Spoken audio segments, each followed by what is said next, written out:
Bird nerds, I'm Grant. I'm sure you already know that. I'm a bird nerd. This is the Bird Emergency, where we get to talk about rare and endangered birds and what is going on. What can we do? Look at that. Ellen, you just hang on there too. I'll bring you in just a minute. Today, I'm joined by a couple of people. You just heard me get surprised. Ellen Rykers from Forest and Bird in New Zealand has joined in. We have the Bird of the Year announcement. I've deliberately, no, Barb.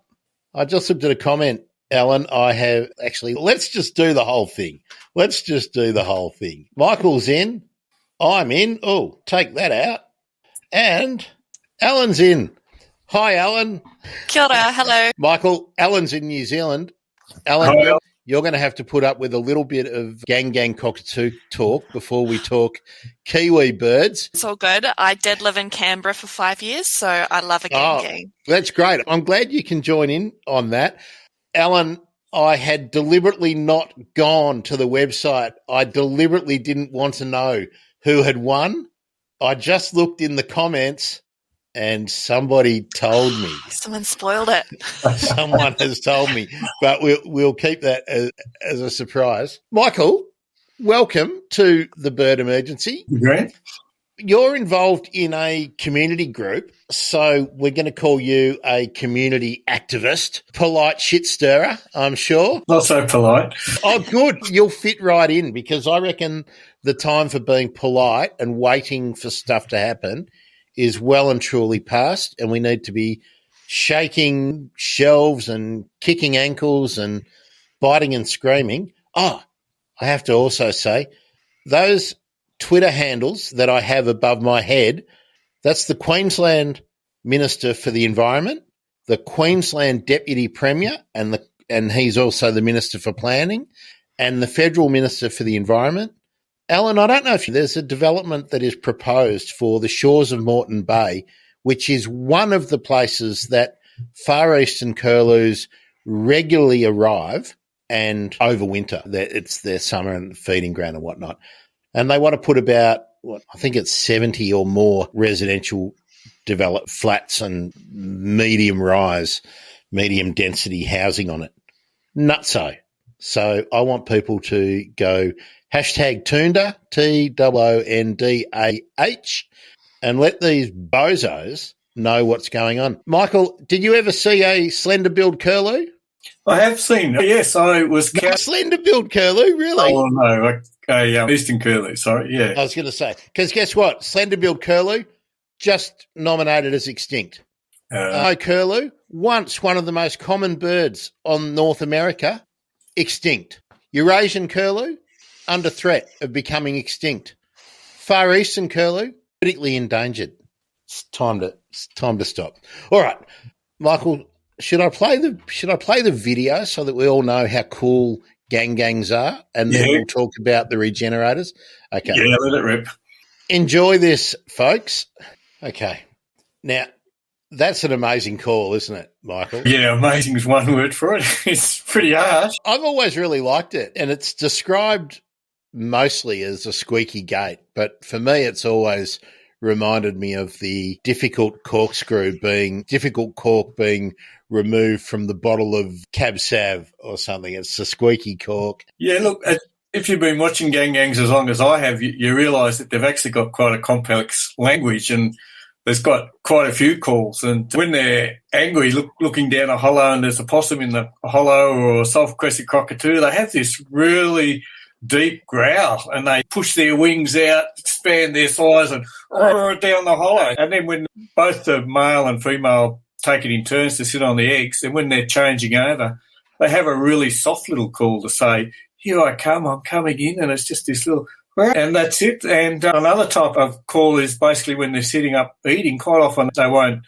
say anything, but they will just amongst themselves. Their harsh call it's really that squeaky gate is usually when they're flying through the landscape and they're keeping in contact with each other. So, yeah, learn some gang-gang languages and listen to them. What I thought was great about that video, and that's Tim Siggs on YouTube, by the way, and he's been making videos and taking photos of birds since he was 12, and that was 15 or 16 years ago. Good on you, Tim. I hope you don't mind that I pinched that, but I did give all the credit and everything. We're sharing the love. But that gang was feeding on acacia seeds. But most of us, certainly in my experience of seeing gangs, except in the one case where they used to visit the garden that I lived in, is they're doing this. They're feasting on hawthorns, or maybe, I'm not sure exactly what that one is. It might have been an apple. Like a pear. Yeah, a pear, or or locusts, Cotoneasters. Yeah, that looks like a pistachio, that one. Yeah, a pistachio, or maybe a amelia. But yeah, so you generally see them feasting on introduced berry plants. Well, because a land carer, Red Hill, is actually the gang capital of the world in terms of number of nesting sites, we were interested in what gangs were eating. So we asked people to put on either iNaturalist, or there's another platform called Canberra Nature Map, anytime they saw a gang eating, and we went through social media and we had 4,135 records of gangs eating. And if you'd multiply the numbers of gangs in those images, there was 6,700 feeding events. And the proportions of what they were eating, that they're actually like us. They like to eat from a range of food groups, and 43% of the time they were eating eucalypt, guns and nuts. 21% of the time they were eating those berries, and they weren't just exotic berries, but they were natives, particularly around the Sydney area. They would get into petunias, or in that video you showed, they're actually eating coastal wattles, but you can see a devil's twine in amongst it, which is another native seed that they eat. So that was 21% on the berries. And then they spent 10% of their time eating mainly green cones of introduced cypresses, but also native calitris. 7.5% of their time was feeding wattles, and it was mainly green pods, but that was pretty much only in the breeding season. They would also eat soft pods, mainly liquid amber, occasionally eat nuts and invertebrates. The most unusual thing that we had them eating was a roadkill magpie, or parsley in someone's backyard. All up, we had them eating 275 different food items, so they have a pretty varied diet. That's pretty amazing. I'm not surprised that they are getting at carrion, because my personal experiences, I used to live at a place where I looked over Lake Reeve and at the dune that separated the Gippsland Lakes from the 90 Mile Beach, from that edge of Bass Strait. And I used to get galahs, sulphur-crested cockatoos, rainbow lorikeets, crimson and eastern rosellas regularly, and I was feeding on a upturned hubcap, as many of us do, on a lovely balcony. And occasionally yellow-tailed black cockatoos would come in, and they would follow the fruiting bodies up and down the national park and the state park along the Gippsland Lakes. But occasionally gangs would come in, and they would never come to the feed. They would never come to the sunflower seeds or anything. I would see them attacking. It's the Mount Morgan wattle. That was, my horticulture brain is letting me down. I can't even remember what the species name is, but Mount Morgan wattle, and a stringy bark, a really big mature stringy bark. And funnily enough, David, you said petunia. I had a petunia that they would just rip apart. But in Melbourne, I've only ever seen them on reduced plants, usually hawthorns. They love hawthorns and they love Cotoneasters. Yeah, so we did find that what they eat does vary from region to region. And yeah, in Melbourne, they did eat the biggest proportion of hawthorns than anywhere else. But actually, the plant that they mainly fed on in Melbourne was sugar gum, which is it's a non-local eucalypt to the Melbourne area, but it's a popular planting. So they are, pretty adaptable. 26% of their food items were exotic plants. So it does suggest that they can adapt to new food sources. So we're suspecting that food availability is not such an issue for them, because they've got such a wide diet and they can vary from city to city. The plants they're targeting are different. So in Canberra, it's blue gums. In Melbourne, it's sugar gums. And up in the Blue Mountains, it's Sydney peppermint. Yeah. Ellen, I don't want you just to be sitting there nodding away. But you said you lived in Canberra for a while. Did you have many close-up experiences with the gang-gangs? Yeah, a few. I think my first one was actually down on the south coast at Green Patch in Jervis Bay. And I remember seeing this bird and being like, oh my gosh, what is that with that sort of fluffy hair, fluffy crest? And then there were definitely a pair that sort of hung around the hall that I lived in on the university campus. And I've seen them on Mount Ainslie and around Ainslie when I lived there. So it was always a highlight when you heard that squeaky gate call and looked around to see where they might be. So, yeah. Oh, so an ANU graduate? Fantastic. Yes, yeah. What did you do at ANU? My undergraduate was in chemistry, but I've always been interested in birds since I was a little kid. And so by the time I was getting towards the end of my degree, I realized I liked talking and writing about science and environment and wildlife more than being stuck in a lab. So I switched into science communication.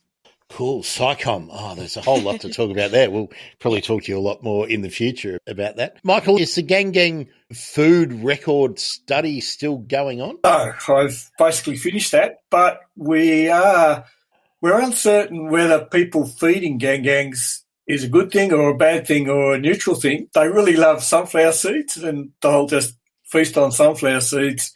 And for caged birds that are fed just on sunflower seeds, they do develop health problems. They become infertile, skeleton. But whether it affects wild birds, we don't know. So we are asking people to contact us that are feeding gang-gangs in the Canberra area. But also, when you look at gang-gangs, they don't just feed at one place. They guts at one house and then go down the one down the street, and they fly to the next block. So we're trying to work out how far do they travel to get. And amongst gang-gangs, there are some pretty recognisable characters. So we've got on Canberra Nature Map a gallery of recognisable gang-gangs who includes Baldy, who's lost his crest, and Pie, she's lost her eye.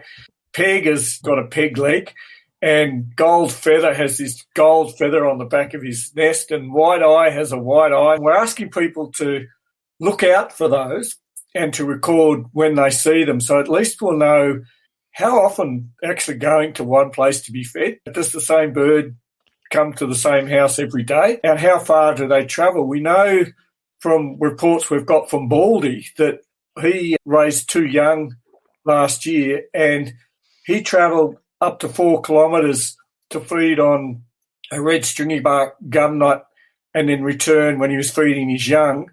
He also travelled 1.5 kilometres to feed on an Italian cypress pine, and he travelled 1 kilometre every second day he'd basically tap on the window of this person and say, hey, I'm here, get your sunflower seeds out, and then he'd go back and feed his young. So we're continuing that study at the moment. Yeah, if people can look out for those distinctive birds, we'll get some sort of indication, and then we'll be able to design one how much sunflower seed is a gang-gang eating, and is it an issue or not? Or could it? We've been doing studying of nest sites, so our group's actually found most of the nest sites across Australia, and most of them are actually within 250 metres of an urban edge. So why are they choosing to nest near houses? Now, is it because they're going in the backyard and hoeing into those exotic plantings that you mentioned before, like the dahlias and the pistachios? Or could seed feeding be really advantageous to raising chicks? Yeah, we're trying to work that out, but we haven't got much of a clue at the moment. Never let an opportunity to do some cross-promotion go by. We did tackle feeding native birds a couple of times during the pandemic, to feed or not to feed. If you look on the YouTube, or I'm pretty sure it's on thebirdemergency.com/live, where we talked to Dr. David Phelan, and it was in connection with the lorikeet paralysis disease that had been popping up. But I'd been feeding my local birds regularly in the park with a mixture of seeds. And I think we came down on, in the end, the birds don't need to be fed.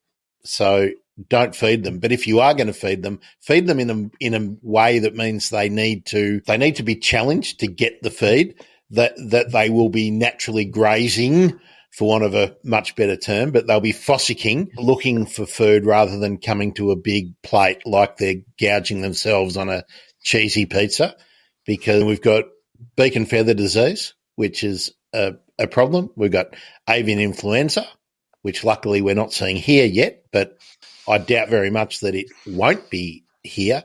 So we probably don't want birds in that sort of close proximity to each other where their heads are all diving into one small bowl. So, yeah, go back and check that out if you're interested. I no longer feed the birds, but I do go out and look at them every day. And interestingly enough, the little corellas rarely come in, but the other birds still come in, but not in the flock that they used to. They're out. They're still around, but they're not coming to see me every day. They do still visit, and they demand. They sit on the fence and they screech and they carry on. One sulphur-crested cockatoo and one long-billed corella have learnt where my door is, and they will, if they see me outside, they'll follow me and they'll walk up and wait. It's a disappointing wait for them now. Yeah, look, I think you can feed. You probably mentioned in your show that you can feed in a hygienic way. And look, I used to be quite strident about not feeding gang-gangs, and I'd be speaking to a room of 100 people, and I'd look out and no one was making eye contact with me. Everyone out there was feeding gang-gangs, and you can't underestimate what a force that is for good in terms of getting people on side for bird conservation. So, yeah, I'm in two minds, but I would like to get some data on it if I am going to tell people don't feed gangs. There's a couple of particular points for that. One is that my local community, who probably didn't give a shit about birds, full stop, got introduced to these amazing birds. They were seeing them come in every day, and all the kids were having a great time being in close proximity, not only to cockatoos but to corellas, which they probably weren't that familiar with, and long-billed corellas are real characters. But there's maybe a particular argument to feed gang-gangs at the moment, Michael, because so much of their habitat, which is why they're now listed as endangered, estimated population of between 17,600 and 35,200, Cameron et al. 2021 is their population, but so much of their natural range was burnt out in our grotesque summer of bushfires. Yeah, it's estimated 30% was burnt out, and that perhaps 10% of the population was killed in those fires. But they're quite a widespread bird. They go from Newcastle, basically, if you follow the Hume Highway inland, all the way around to Victoria, all the way around to the Victorian South Australian border, and there's an introduced population on Kangaroo Island that's pretty small, but it's quite a big habitat. It is Australia's only cool temperate cockatoo, so it is up in those cooler areas. But, yeah, it's a bit uncertain why its population has declined so dramatically, because that habitat hasn't declined as dramatically as it has. Can I throw in a suggestion? I'm guessing, Michael, we're of a similar vintage. Now, I've lived in southern Victoria most of my life, and I lived on Mornington Peninsula and eastern parts. I didn't see a long-billed corella east of Portland until about 10 years ago. Now they're everywhere. I didn't see little corellas until you went over the Great Dividing Range. They were a dry country bird, a bit like the crested pigeon. Crested pigeons everywhere here, but when I was a kid, they weren't in Melbourne. They certainly weren't in the eastern suburbs, in the wetter suburbs, maybe over here in St Albans where I am, they might have been. So the competition for nesting hollows with all those corellas just for one has got to be massively intense. And rainbow lorikeets, I'm expecting, are ganging up and driving them out. That's what the wisdom says, but we put it to the test and we didn't come up with that answer. We're citizen science-based. 6 years ago, I knew nothing about gang-gang, so you do have to say what I say with a grain of salt. But we asked people to record when they saw a gang entering a hollow or perched on the edge and looking into a hollow. And we had over 900 sightings of gangs mucking around hollows. Now, we prioritised those, and we used a plumber's endoscope on a pole to actually look into the hollows, and we looked into just over 200 of the hollows that gangs had shown interest in. And of those hollows, they actually nested in 9%, but almost half of the hollows were completely empty, so there was nothing in them. 10% were flooded, and actually gangs have drinking trees, which they go to get their water source from. Hollows hold water really well, and you can have a metre depth of water inside a eucalypt hollow. And only in 4% of those 200 hollows did we look in was there another cockatoo or parrot. And that included coryllas, sulphur-crested, rainbow lorikeets. Now, that was just in Canberra. So we're trying to repeat that work elsewhere because our gangs are steady in Canberra and elsewhere they're declining. So that might be a reason. But recently I was down in Melbourne and I only looked in 25 hollows, but again, half of those were empty. Lorikeets were more common. That may be a factor, but yeah, I'm not 100% sure, and certainly it's just a suspicion about that competition. There's just no data out there. In fact, there's very little research that's been done on the gang at all, which is why a land care group like ours has had to take the lead on a lot of those areas of research. Before we lose you, David, let's talk about the Red Hill forestation or restoration project. Give us the blurb.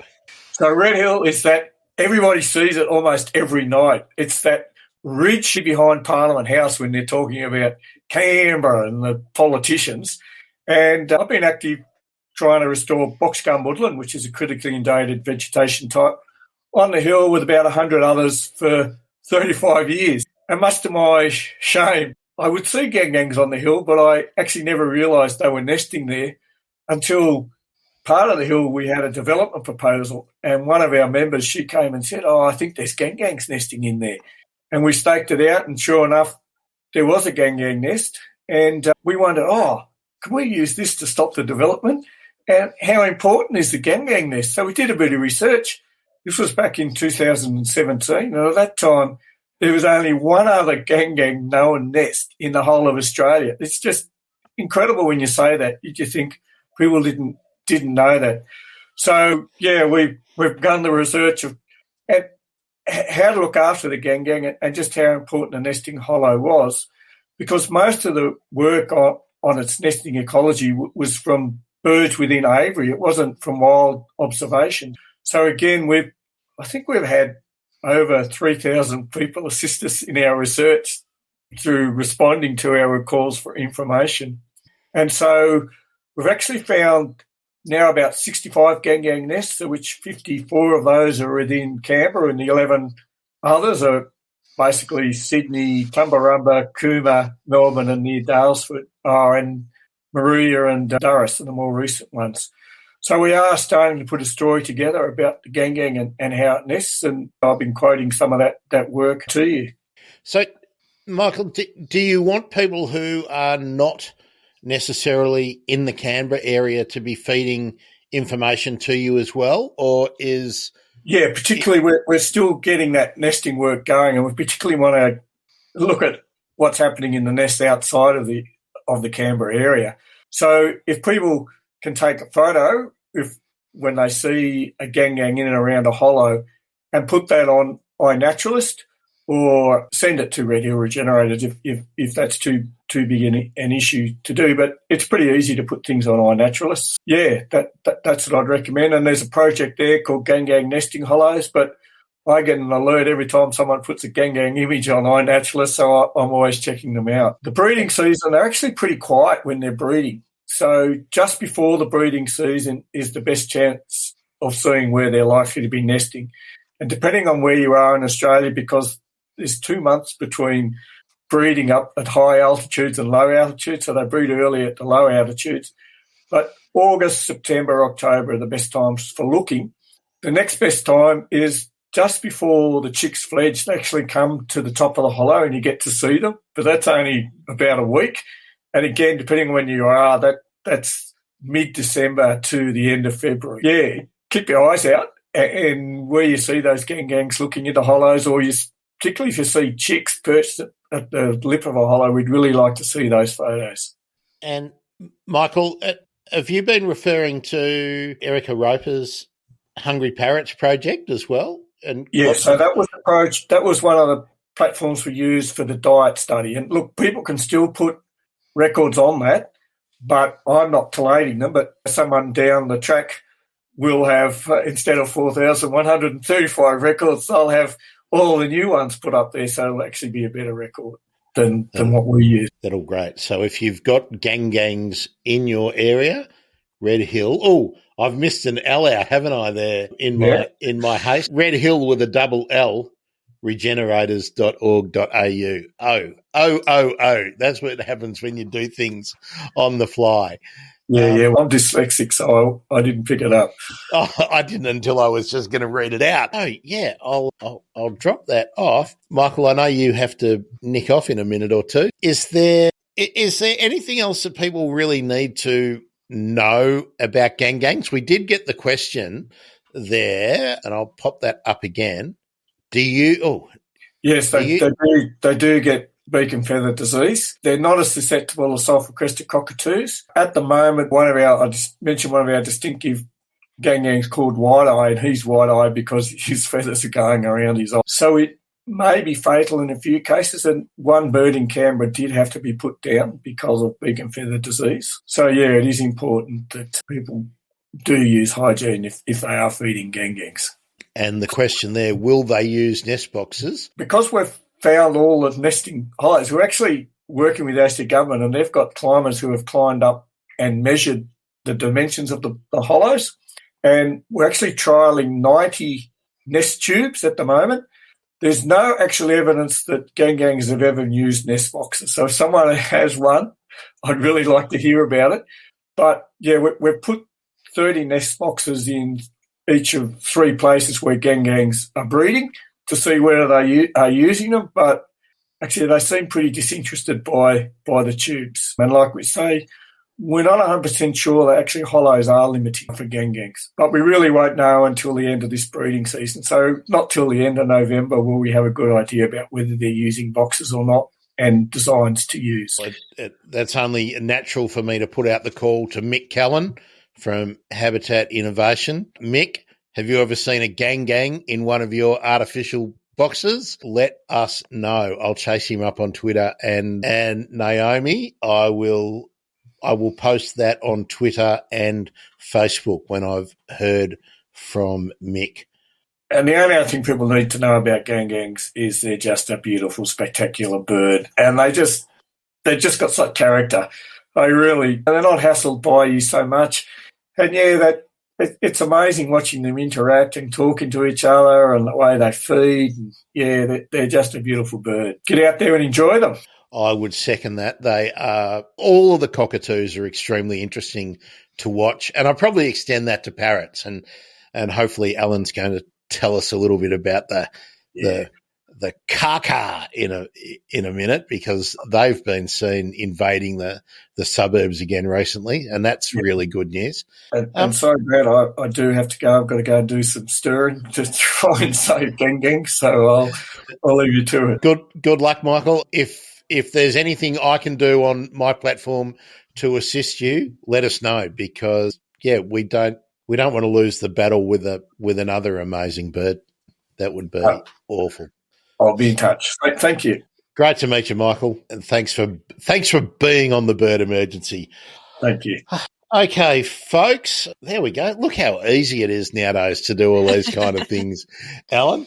Now, while you're there, just I've got to pull up the Forest and Birds site, I don't actually know if it's been updated yet. Sometimes it takes a little bit for the changes to come through. No, that's okay, because I wanted to have all the contenders up here, which here we are, Bird of the Year. That's good. There's a back there. Here we go. Here we go.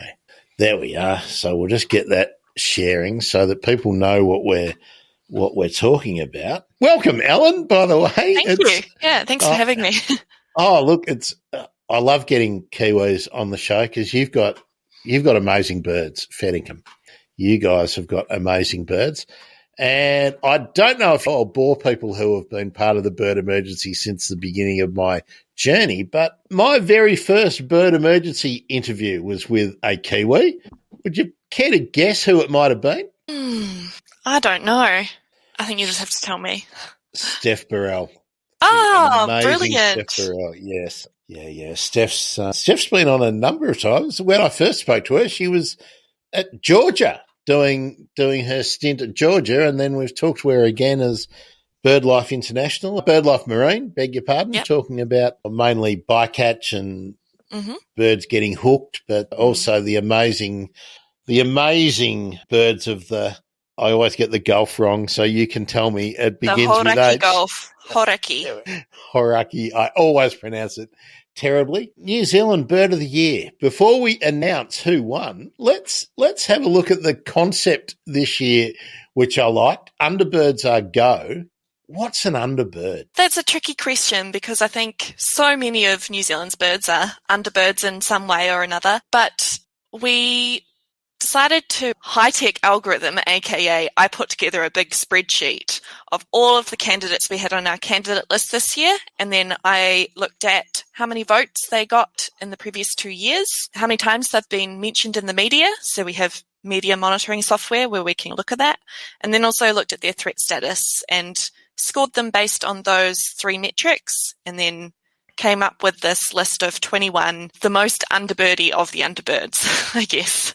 Now, was it kind of the birds that people don't know so well, or was it that they are perhaps the most threatened, or what was the weighting factor? It's a combination of both. Like you'll see there's quite a few birds that are in serious trouble, but also there are some which you're not really going to encounter. Most everyday New Zealanders will never encounter them, like the subantarctic snipe down on the subantarctic islands, or the fernbird is really shy and hides in thick, often wetland vegetation. Definitely a combination of ones that are threatened, but also ones that New Zealanders probably didn't realise we had here. Now, I have to take issue with this label for the southern New Zealand dotterel. You've really underplayed it when you've said in serious trouble, haven't you? What are there, less than 60 or less than 100 of them? I think the last count there were 144. Yeah, we've done an episode on the southern dotterel, and that's pretty bleak, isn't it? Yep. Amazingly resilient, the fact that it has kept hanging on. Let's have a look at some of these other underbirds. How cool is the wrybill? Oh, by the way. So cool, yeah. And the black stilt. Now, the black stilt, how many do you estimate are left of the black stilt? I believe there's about 170 wild adult birds. They do have a captive breeding program at the moment for them. Yeah, you've been really proactive in New Zealand with the captive breeding programs. The Takahaya has been a fantastic success, I would say, in terms of captive breeding. I'm not sure that the habitat retention is quite as successful, but you do have the fenced-off, predator-free reserves and whatnot to maintain those populations, don't you? Yeah, that's a problem we're encountering now with takahe and with kakapo as well, because their population has doubled in the last few years. We're getting more and more of these birds, which is fantastic, but we don't have safe places to give them as homes. Nowhere to put them, and that nowhere to put them. And and actually, let's talk about that. Actually, first thing, the reason the kakapo is not there is it's so popular and so well known, it would win every year, right? So it's now excluded. Yeah, it's not a lifetime ban. We might bring it back because people do love a kakapo and we love kakapo. But the ultimate purpose of Bird of the Year is to raise awareness for all of New Zealand's birds, not just the kakapo. And so we could defeat the purpose if we had the same bird winning every year and us talking about the same things every year. That's right. And let's just talk about some of the New Zealand birds that we've done a show on. We've done the where's the southern Fiordland penguin? The Tawaki. Why is he? There he is. Yeah, There's the Tawaki. I was looking for him down there. We've done Tawaki. We've done Kakapo. We've done, what did I just say? Southern dotterel. I think that's where we're at so far. I think it's only 3, but you've got so many amazing birds. I just have to get more people on board. I wanted to speak to you about, we still haven't let the cat out of the bag about who won. So let's leave that just a little bit longer. Yeah. Comments and questions welcome too, by the way. Barb, I can't believe you let the cat out of the bag. We'll let Barb's message be the announcement in a minute. But the kaka, I noticed that it has been back in some suburbs recently. Now, I saw that in some news feed I follow here. Yeah. Yeah. So how much of a big deal has that been in New Zealand? That particular news story about kaka returning to a place in New Zealand called Taranaki, and I think it's taken off in the media in the last couple of weeks. It's got quite a bit of pickup, I think, for a couple of reasons. One, everyone's gone a bit feather-brained with Bird of the Year, and everyone loves a good news story. Great to have charismatic birds coming back into our neighbourhoods. And also, we don't really know where these particular kaka have come from. So where they have reinvaded the suburbs in other places like Wellington, they've come from a fenced sanctuary. So in Wellington, they've come from Zealandia. Dunedin, they're starting to spread out from Orokonui fenced sanctuary. But in Taranaki, there isn't really a nearby place. So it's a bit of a mystery where they've turned up from. So I think that's another reason why it's taken off. Is there enough historical knowledge about the kaka to know how far they would have ranged in times gone by? They may be quite a wide-ranging and nomadic species anyway. Possibly. I'm not sure about that. I think that's something I'd have to go and look up and see what the research says. But they do go pretty far, especially for a New Zealand bird, because they can fly, whereas lots of New Zealand birds don't really fly that much. So, yeah, I definitely think they are a bit more nomadic. But, it's just surprising because there doesn't seem to be a nearby place where they have specifically come from. So for people who aren't really familiar with the situation in New Zealand, and God forbid they haven't already listened to an episode of the Bird Emergency talking about a New Zealand bird, you can go and listen to the one about the kakapo with Dr. Andrew Digby. What a bunch of heroes they are, that the recovery team for the kakapo, going way back, such determination and doggedness and learning the lessons. But you just touched on the problem that I'm all riled up about. People are probably sick to death of me carping about it on Twitter. I've been carping about it. Look, it's great to have captive populations and captive breeding programs. They're essential. But seriously, what's the bloody point if, like you've got with takahe, all of a sudden you've worked out how to breed them and to build up a population from 60 to 6,000 and there's nowhere to put them? What's the point? Are we going to have every bird in a zoo, for crying out loud? And the fact that it seems like policies are not made with any logical extension of what if we're wildly successful, what do we do then? And you guys have got a massive challenge because you've got the fence sanctuaries. Now we're going down that way here, but then you get bozos going, hey, we've worked out how to do fence sanctuaries and everything. Let's reanimate the Tasmanian tiger. You get a couple of bloody Hollywood dickheads come in and go, whoa, let's do that. And go, no, how about we stop wrecking the joint? How about we do that first? Yeah. Can we just stop wrecking the joint and then try and fix it up bit by bit? Oh, no, let's get millions of dollars in some, and feasibly it's possible. Yeah, but I actually like the birds we've got now. I like bettongs and patamelons and antechinus's. I prefer to see them rather than what are they going to do if they recreate 2 or 3 thylacines? Can bet your life they're not going to let them into the wilderness of southwest Tasmania. They'll be in a bloody zoo so they can charge $100 to spend 5 minutes with it and get your photo taken in front of a glass enclosure. The whole lot is bloody bullshit. And you guys have to put up with stoats and weasels and then our monster birds that we've allowed to get over there, and possums. Possums are killing all your birds.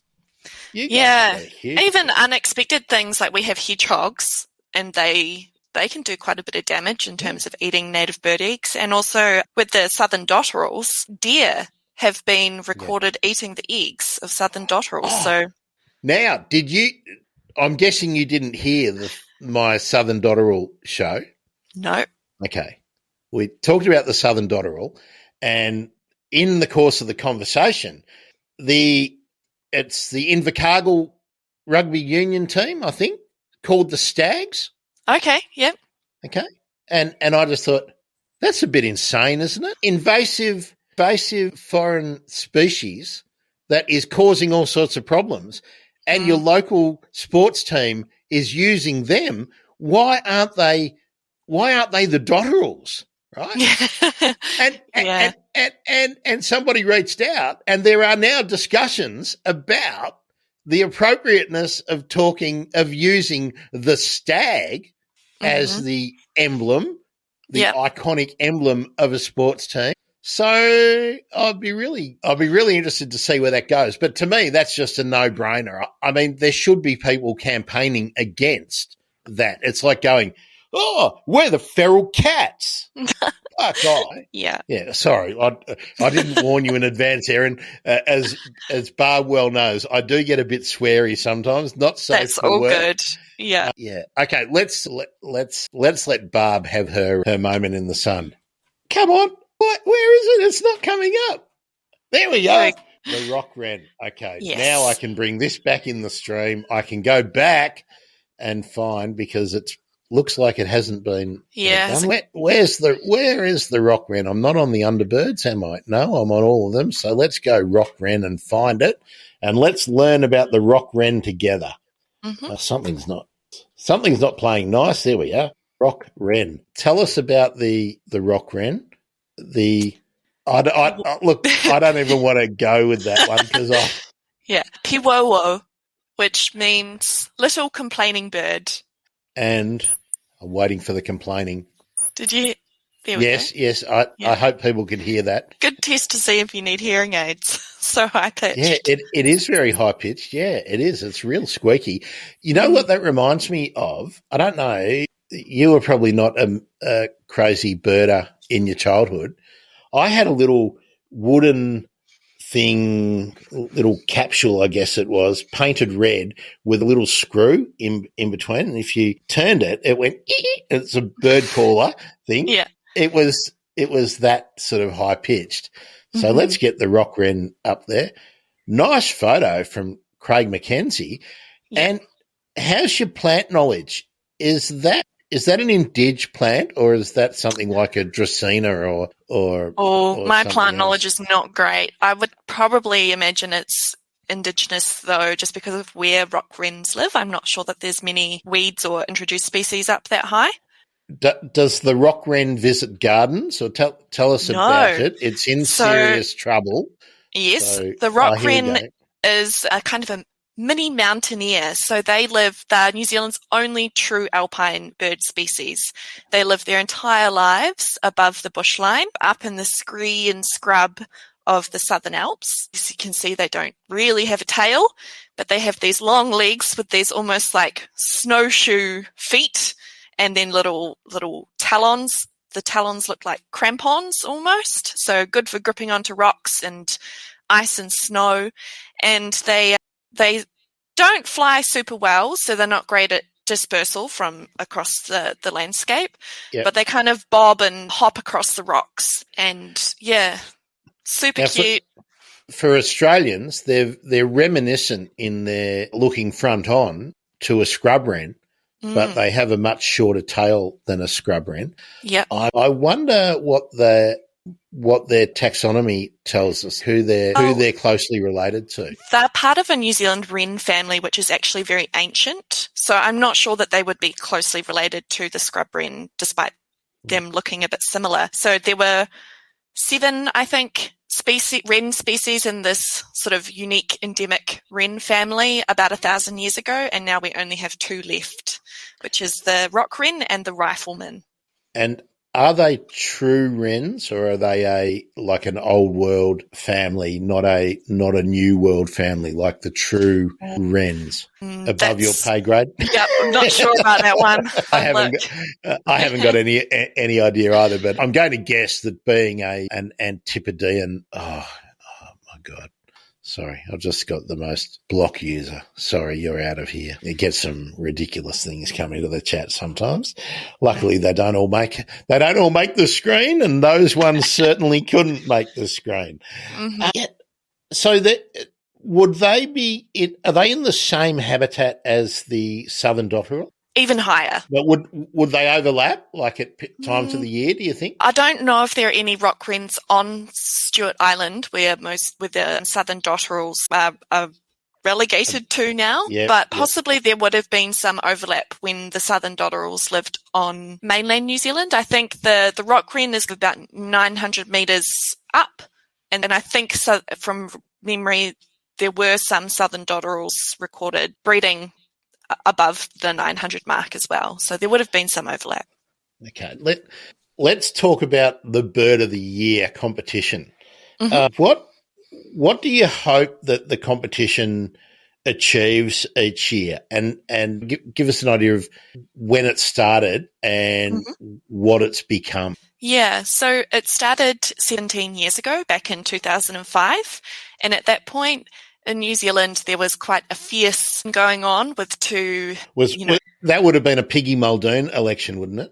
Oh, no, that was even further back. So this was Helen Clark and I think Don Brash. Okay, yes, we remember Helen Clark. Yep. Yes, big election. And so Forest and Bird decided to do an election of their own run through their flagship magazine.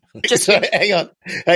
Let's get that. We know politics and elections are boring crap and none of you really give a shit. So we're doing a bird election. Is that kind of what? Okay. Yeah, Bird of the Year. It was just run through the magazine, which goes out to Forest and Bird members and supporters. And I'm not sure exactly when it shifted to being online, but I imagine it would have been late 2000s and has just really grown from there since it went online, and with social media exploding as well, just grown exponentially. I love that. That's just so Fred Dagg, isn't it? All right, we've got a bloody election. Who gives us stuff? Let's run our own election about birds. All right. Yep. Yeah. I can just imagine John Clark actually being on the committee that put that together.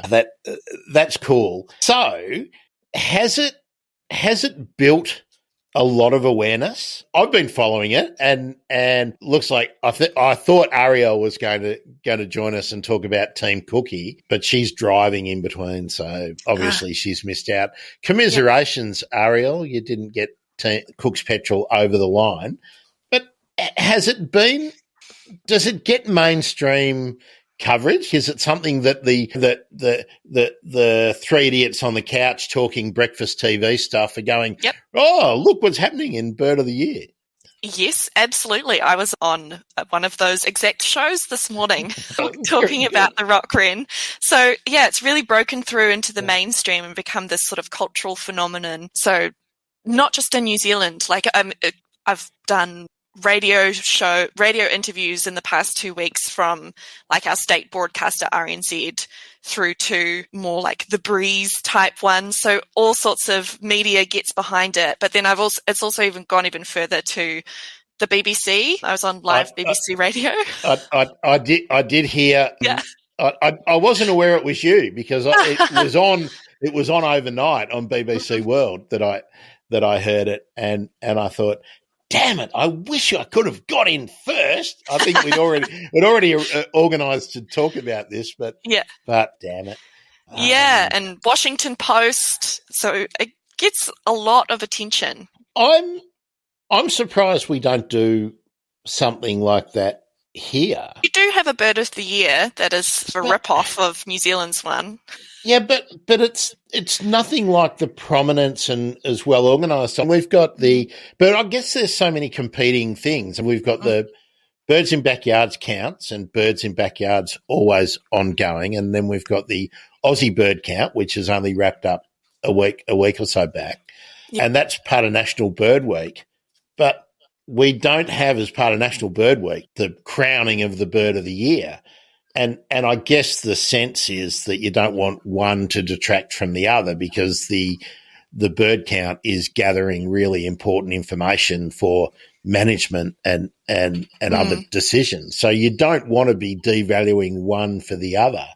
Yeah, we do also in New Zealand have similar things. We have a garden bird survey and the Great Kereru count. So we do also have other things that take up people's bird attention, but they don't overlap. Yep. While I've got you, let's talk about the pigeon. Yeah. I'm going to look. The only reason I'm not having a go is because I don't want to insult anyone with my terribly Aussie pronunciation of all the Maori names. I need to practice and practice and practice. But your Kereru is a pigeon. Is it closely allied? Do you know? And I'm only asking you because you've spent time in Canberra and whatnot studying here. Do you know if it's closely allied to any of the Australian pigeons? I'm not sure. Possibly. Yeah. It reminds me of the brown fruit dove without being brown, but it looks a lot like that in its body shape. But beautiful coloration. Beautiful colours, quite bulky, and makes this kind of sound when it's flying because it's so heavy. Yeah. Oh, but a lot of pigeons have that sort of flappy wing sound. So yeah, they're a beauty.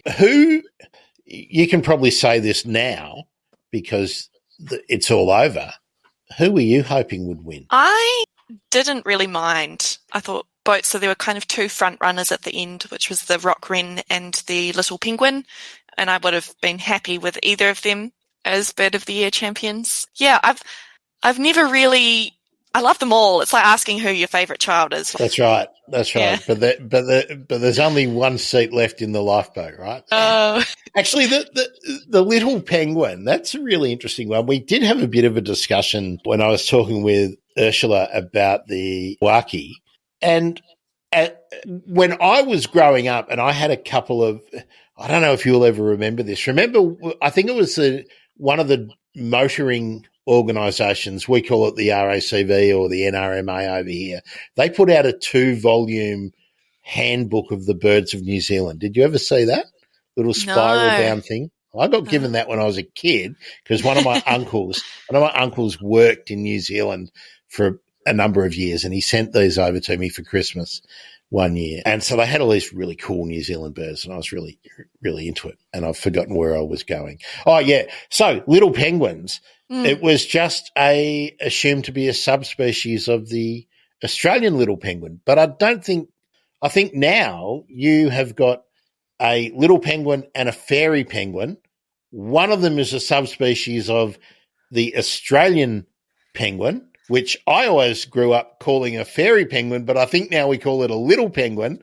Yeah. And the other one is a distinct penguin. So I think from my understanding, the little penguins or fairy penguins or little blue penguins, korora, started in New Zealand, went across to Australia, and then some have come back, and I think those are the white-flippered little penguins.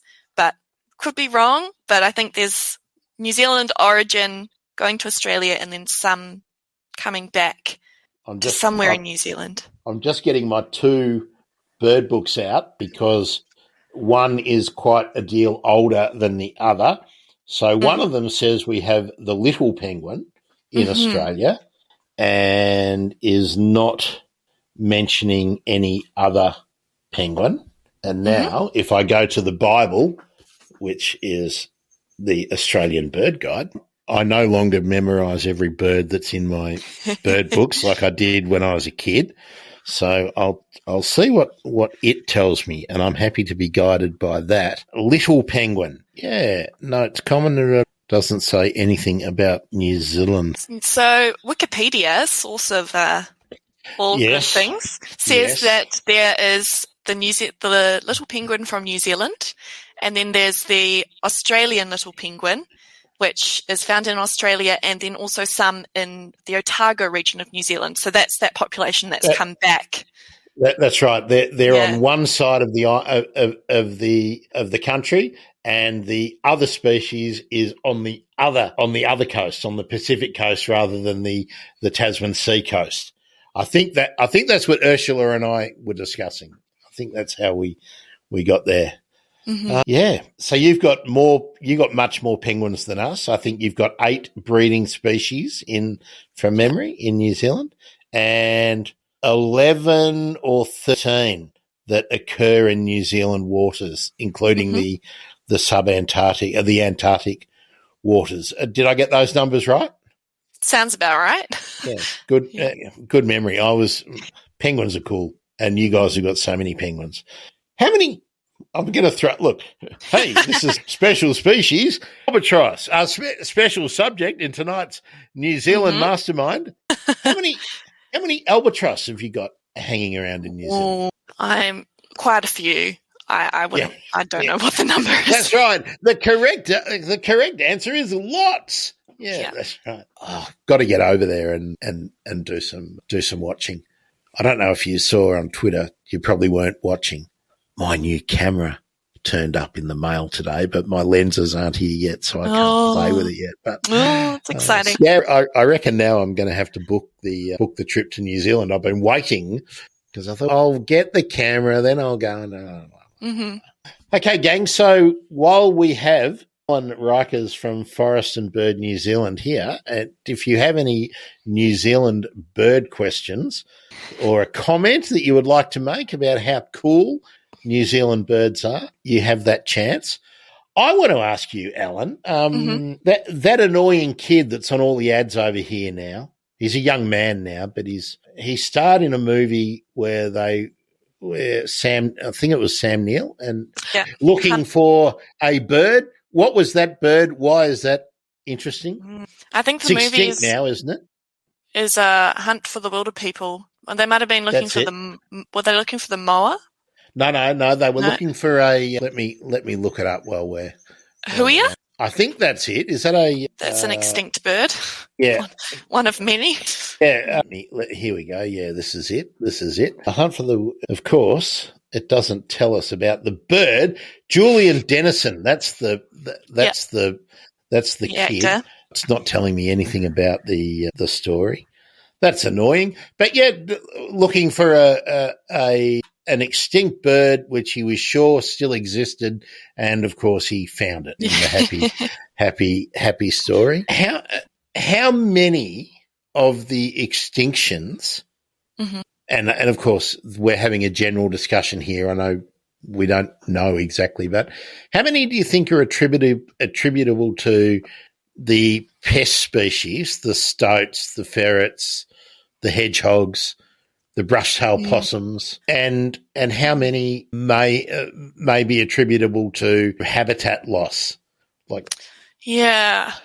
think probably the vast majority are driven by those. Now that I think about it, it's both. But there's one extinct bird species, which was the Lyell's wren, and so that was also one of the birds in the same ancient wren family as the rock wren. It was found on an island in the Marlborough Sound, so at the top of the South Island of New Zealand. And in maybe in the 1890s, there was a lighthouse keeper on the island, and he brought over a cat, and that cat had kittens. And so that is one species where we absolutely know exactly extinction was attributable to cats. Yeah, I think we even know the name of that cat if I look at it. It was called something like Roger, Mrs. Dibble or something. Mrs. Dibble. Tibbles. Oh, that's very Doc Martin-ish, isn't it? It was nearly Mrs. Tishel. This is why, knowing everything that we know now, this is why I get so angry about. I don't know if you saw what our new government that we all thought, thank God, we've got some people who actually give a shit. back in charge. And then what do they unveil? A pathetic, probably compromised offset system and an amount of money which over 10 years, excuse me, bless you, and they've got, we're going to put all this money into it. But the amount of money over 10 years is only 4 times what they're giving to rebuild an ice cream factory that was flooded in the recent floods. Yeah. So when you match it up like that, we got 2,000 endangered species. We've got a pledge for no more extinctions, but we're going to give you 4 times the amount to rebuild an ice cream factory over 10 years. It's the biggest pile of stinking bloody the stuff you scrape off your shoe that I've ever seen. And I don't know. What do we do, Ellen? You guys have got it in some ways so much worse because of the feral. You've got cats and foxes. No foxes. Oh, just no cats. Foxes. Beg your pardon. Just cats. And stoats and ferrets and weasels and mice and rats and all those, or everything else that we've got. Concentrated, far more endemic. No, probably that's probably not right. But far more concentrated and probably isolated populations than we do. I would guess. And you guys have actually got a pest-free New Zealand policy that I think. I mean, everyone's on board with that, aren't there? There isn't like 30% of the population going, oh, no, pest-free New Zealand wants to microchip it. You haven't got 30% of the country being lunatic and going, no, let's not preserve our animals and birds, have you? No, I think there's pretty wide support for the idea of predator-free 2050, but where there's a lot of debate and controversy is how we get there. How to do it, yeah. Yeah. And of course, they're discussions that everyone's got to have because there'll be some things that work and some things that don't work, and strategies will be adapted over time. Let's find something good. What's worked really well? Takahe, Kakapo look like they are secure in that they're unlikely to go extinct. Whether they can successfully re-establish beyond your island arcs is a different question. And also, that's a mainstay idea of the federal government here. Let's do island arcs. So what they're doing is saying, it's okay, we'll continue to stuff up the mainland because we've got some islands that we can put shit on. Didn't you watch Jurassic Park, you morons? No fair income. Anyway, while I'm not against island arcs, it should not be your mainstay policy, should it? Surely if you've got populations in intact habitats, surely you preserve that and at the same time maintain an island arc insurance population and a captive breeding population. It's kind of like walking and chewing gum at the same time, but I don't know. So what are some of the successes? We've said Takahe, Kakapo. What else?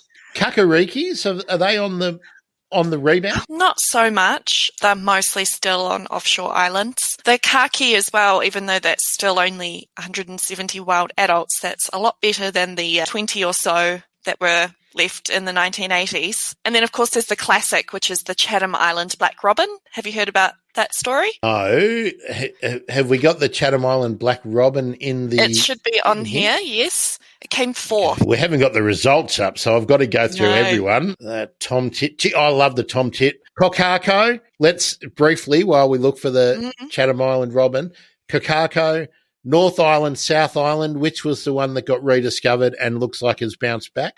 So the North Island kōkako is doing all right. The South Island kōkako was classified as extinct, but is now deficient. Questionable. So are we... look, for those of you who don't know, there were a couple of records, and someone is very confident that they were seeing one or two of them somewhat frequently. So are those records in doubt, are they? I think people were just like, we don't have enough evidence. They're probably extinct, is the feeling of some people. I definitely have hope I want to believe that they are still out there. I've been trying to organise an interview about that for a couple of years and waxing and waning on how keen they are to talk. But yeah. All right. This is the black robin we're talking about? Yes. Okay. So I love that you've got the bird calls up here as well for the contenders. Mm-hmm. I reckon that adds a lot, and it's really educational for people who think, oh, I reckon I've heard that in my garden. 99% of the time they're probably wrong, but it just I'm really keen on people just listening and being aware of what's around them all the time. Yeah, I think that helps. Sometimes birds are probably found where we don't think they're occurring just because nobody cares. Nobody's listening. Nobody's looking. So, yeah, tell us about the black robin. Is it related to our Australian robins? Probably. I think so. Okay. So it's an old world flycatcher. That sounds about right, but don't quote me on that. No, but, and also don't take whatever I say about this as gospel either. Robins, though. I'm just a podcast host, right? I'm as knowledgeable on this shit as Ben Shapiro, right? Hopefully a bit more. Actually, no, I reckon I know more about birds than Ben Shapiro. I don't know as much about fascism. Actually, I probably do. I did do a history of the Nazis, so I probably know about that too. Sorry, Ben. Black Robin. Yeah, so back in the late 70s, early 80s, there were just 5 left and only one female called Old Blue, and now there are around 250. Now, that raises a thought. Questions about inbreeding? Well, it's like back then, the genetic typing and whatnot just wasn't available. Certainly wouldn't have been affordable. So how important – have you got a bird call on your phone? I love do. that. My ringtone is the Saddleback. All right, cool. Yep. Ladies and gentlemen, if you had any reason to doubt how much of a bird nerd Ellen is, that has just put it beyond doubt. You are off the scale. Well done. Well done. Look, I love that. Now, getting back to something serious, how diverse do we – I'm assuming that work has been done every time you capture a bird. I'm assuming there's monitoring projects and people are doing mist netting and capturing and weighing and taking fecal samples and all the stuff that is done. How diverse is this population? So I think that they are very closely monitoring it. One interesting thing they found is that there are some alleles, I think, so some genes that were basically not present that suggested they had been through a similar population bottleneck before. And so some of those genes that could have been not good with inbreeding had dropped out. So I think something that the people managing the population keep a very close eye on, more so than they did back when there were only 5. And same with the kakapo as well, really careful matching of genes. That's what I've been so impressed with, the way that recovery project has gone and the way it has gone into a management project as much as a recovery project. I think it's been really interesting. And how good does Andrew Digby do with his communication? I mean, fantastic. Yeah. Hats off to everyone that's been involved in that. And it's a small team, all those volunteers who get involved, all the people who are doing the monitoring, the research students, really, really great that that's been able to keep going.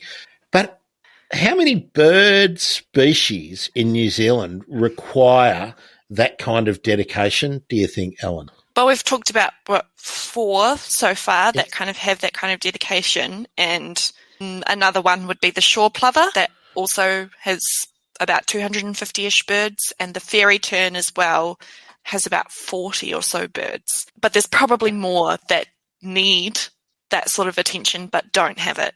I'm just looking for where's the shore. Now, when I look at the bittern, now, is your bittern a subspecies of the Australasian bittern, or is it a separate species? Same as the Australasian bittern. Okay. Yeah. And of course we've got shining bronze cuckoos, so I'm guessing that they're the same bird, because don't don't they migrate across the Tasman? Yeah, they migrate up between the Pacific Islands and then further south. Yeah. So that's right. Where am I? What am I looking for? I forgot even what I'm looking for now. There we are, shore plover.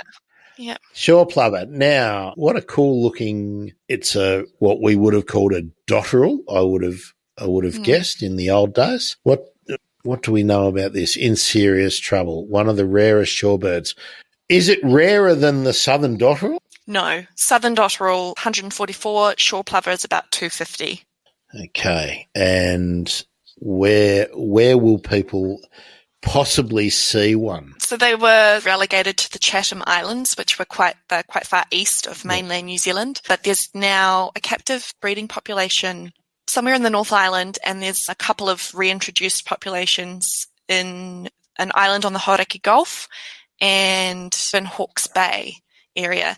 I think they also tried to do a population on Mana Island near Wellington, but someone came onto the island in their private boat and had a rat on board, and the rat. Yeah. And actually, let's talk about that. I had a conversation with someone one day when I was up in Queensland, and was bitching about that they couldn't go to an island that they wanted to go to. It was restricted for research, blah, blah, blah. That's exactly why. That's why. Because you don't know if you've got a mouse or a rat in your forward compartment that you've never looked at in the last 15 years. You never cleaned it out properly. This stuff happens, and it's entirely foreseeable, and just because you want to go somewhere, it doesn't mean you should. Yeah. Come on, people. Okay, Ellen, I've got another question that I think people might ask about if they're not familiar with Aotearoa New Zealand. Actually, I'm not sure. Has New Zealand formally adopted the dual nomenclature yet? That's on the cards, isn't it? It is on the cards. It's not formally adopted yet, but it's very widespread. I try and do it, but I do forget. But I do try and do it. And again, I know Aotearoa is probably a really bad pronunciation, but for the moment, until I do my mouth exercises, that's about as good as anyone's going to get. I do the way New Zealand is accepting and recognising. I'm choosing my words carefully because I certainly don't think that everything's solved, but yeah, I do like that the two heritages are coming together and trying to find some common ground. Be nice if we did a bit more of that here. We've got BirdLife Australia, which is the bird body sort of here. Now, what's the relationship? Forest and Bird is a government department. Yeah. No. It's an independent environmental organisation. We don't take money from government. We're basically a charity. Yeah. Okay. So I thought there was a crossover or an alliance with DOC, Department of Conservation. So there we go. That just shows I haven't read enough. I thought it was a little bit of an adjunct, like an independent but semi-government body. So that's okay, cool. Okay. Yeah. Because I was going to ask, is there BirdLife New Zealand? No, that's you, right? Yeah. You're affiliated with BirdLife International. Yes. So Steph Burrell is under the Forest and Bird umbrella as the BirdLife representative. Cool. How stupid of me not to have even twigged to that, because I should have had Steph in here as well. Oh, wow. I'm lost for words a bit because the challenge of preserving seabirds, and New Zealand has so many breeding seabirds as well as seabirds that occur in the waters. That's a massive challenge, but they're really different problems that are presented compared to your land-based birds. How do you get most of the funding for the awareness part of the activities? Because I'm guessing, and I'm asking you to confirm or deny that the funding for the actual conservation efforts largely comes from the government through the Department of Conservation, and that most of the communication work is done by people like yourself. I think the Department of Conservation has a huge role to play in delivering on the ground conservation efforts, but they do also do a lot of communication. They have a podcast called Sounds of Science. They've had a threatened species ambassador whose job was to just talk about cool threatened species. Who is that? I'm not sure who that is anymore. It used to be Nicola Tukey, who is actually now the chief executive of Forest and Bird. Okay. So definitely the Department of Conservation does both a huge amount, but because they are a government agency, I guess we play the role of calling out when things need to be called out.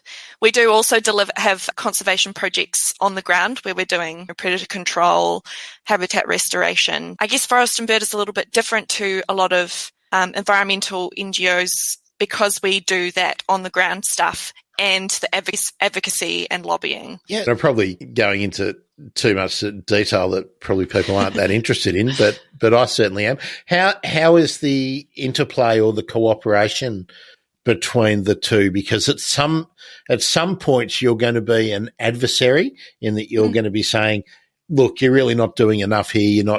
You're not either doing enough or you're not doing the right way, or the allocation of resources are a bit skewed or whatever. So there's always going to be conflict.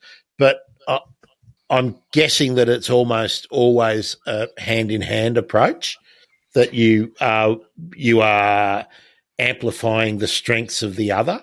I think so. I think that Forest and Bird wants to see the Department of Conservation thrive and do really good work. And so that's our approach, but then calling out when necessary. And often that's not necessarily directed at the Department of Conservation, but more just at government in general. Yeah, because as we all know, we're not stupid. We all know that the competition for resources is intense, and it always is. And that's really why we need to always be vocal and never accepting. I'm guessing it's the same in New Zealand. They can always find money for something like a subsidising sport or encouraging some person to start a new tourism venture or something, and they'll always find money for that, but they won't find money for the New Zealand Bird of the Year. The rock wren. Hey, Ellen, it's been cool. Yeah, thank you so much for having me. Been great to chat. I'm glad to have found you. What's next on Forest and Birds item in the year? No doubt next week everyone will have forgot Bird of the Year, and Ariel and everyone else will be going, we have to win next year. We have to win next year. How do we lift our game to win next year? Yeah. But what's the next priority for Forest and Bird? So we have a couple of big campaigns that have actually, one of them's kicked off in the middle of Bird of the Year. So there's currently a bill up in Parliament. Fun fact, New Zealand's bills for like members' bills in Parliament are drawn out of an old biscuit tin, and that's how they get chosen. Yeah. So it's just a lucky dip if your bill gets chosen or not. Oh, so that would be like the private members bill. Okay. Yeah. Okay. So there's one currently coming up to ban new mines on conservation land and end coal mining on all land by 2025. And so we are really pushing hard for that, because rewinding back to 2010, there was a massive protest against the then government's plans to open up national parks to mining. And now, was that John Key? Yeah. And he's had a bit of he suddenly realised that, maybe being a dick isn't the best way to go. And so well done, John Key. Late to the party, but good on you. And actually, let me just say that. How ridiculous is it that we're even discussing new mines in conservation land? We have the same kind of stupid discussions here. Mm. The reason it's conservation land is because it's important and we don't want to wreck it. But iron ore. Yeah. It just beggars belief, really. So back in 2010, we had 40,000 people marching down the main street in Auckland saying, we don't want mining in our national parks, and Jacinda Ardern was among them, and she had this big sign that said, "Ours, not mines." And then in 2017, when she became Prime Minister, in the speech from the throne, which is like the vision for what she wants to achieve, she said there will be no new mines on conservation land. And now 5 years later, we still have mining activity on conservation land, and we still have permits being approved. And that's because money talks, and that's why we have to keep wheeling and bitching and moaning and figuratively bashing people around the ears with the words that they've said. They either mean it or they don't. And money talks. And we do have, we've made a replica of this massive banner that was in the 2010 protests, which says "No mining, pure New Zealand," and it's going on a tour around at the moment to places in New Zealand where conservation land is threatened by mining.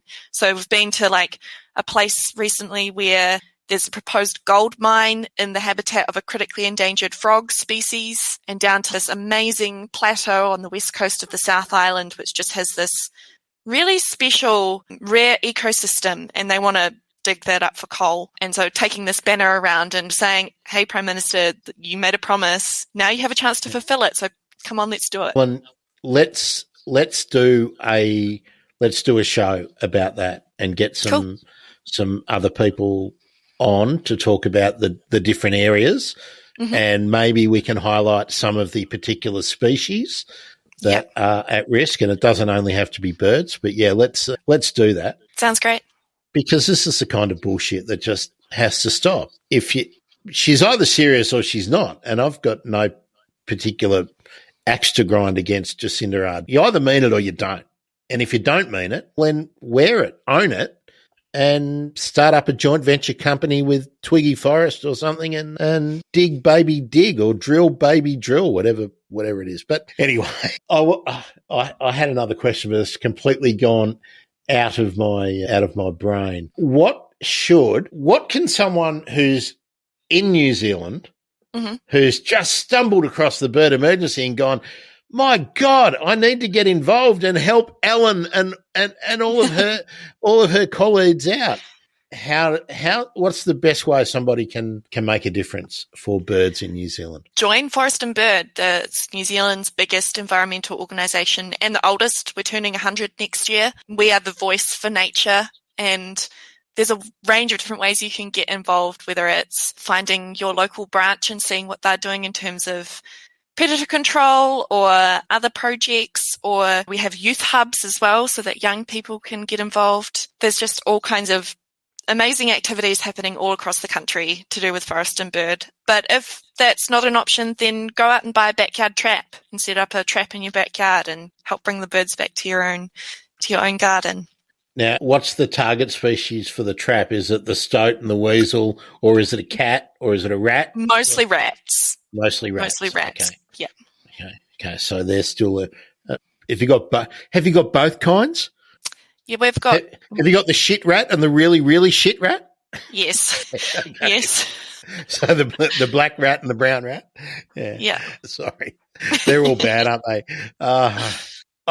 It's just amazing how much you've got to deal with in New Zealand.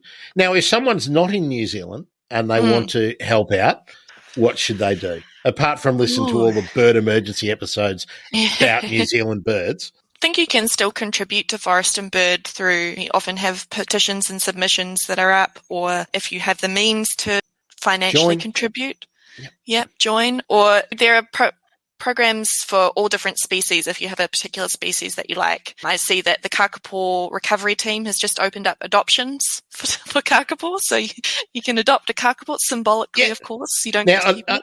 I think from memory, isn't that you no, it's not the plushie. You can buy a plushie, I think, of the kakapo.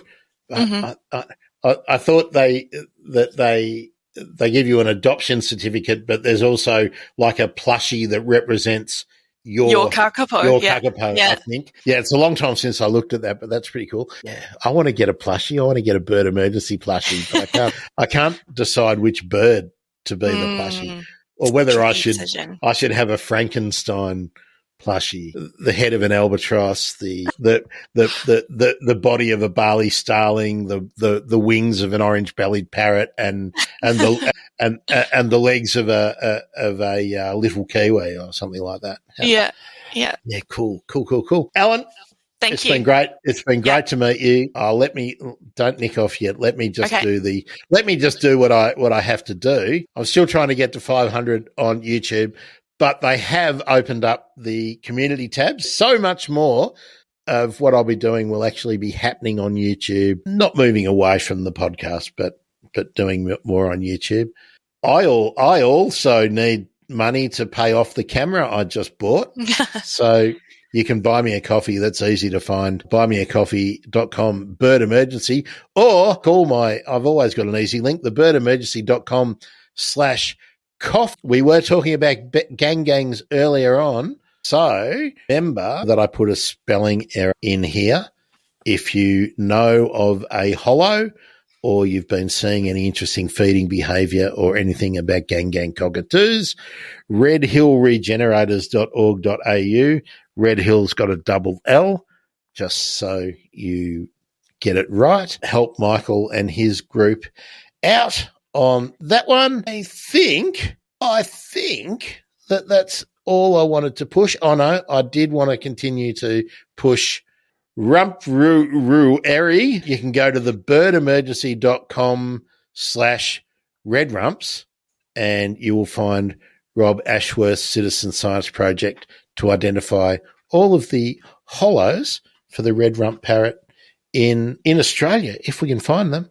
And, of course, always do your birds in backyard surveys. I didn't mention Holly couldn't be with us because she's writing a grant application and the deadline's really, really, really soon. And because the government doesn't give bird conservation organisations enough money and they have to continually go back and beg for more. So I hope you're having a great day, Holly. Maybe Holly was watching while she was filling in her submission. I don't know. Next week, I know I actually have my 6 monthly or something cancer check next Monday. So next Monday is going to not be on Monday. It's going to be on a different day. Alan, I'm looking forward to doing more about mining in New Zealand and conservation lands, and even maybe helping you have 100-year celebration. Thanks, everyone who's been watching on all the platforms again. Thanks for your contributions. Thanks so much, Barb, for ruining the surprise. But there we go. The Rock Wren, Bird of the Year in Aotearoa, New Zealand. Ellen Rykers from Forest and Bird New Zealand. Thanks so much for joining us. This has been the Bird Emergency. I'm Grant. I'm a bird nerd. Oh, and let me just remind you, make a note of those Twitter handles and hashtag Toonda. That's somewhere behind me where I can't get out of the way. But don't let them bugger up the habitat again, please. So there we are. Out of here. Let's do a wave. Thanks, everyone. Thanks, Alan. Great to meet you. Thank you. Cheers. See ya. And remember, thebirdemergency.com/live. You can always find all the live streams, and just about every interview I do is there. See you later.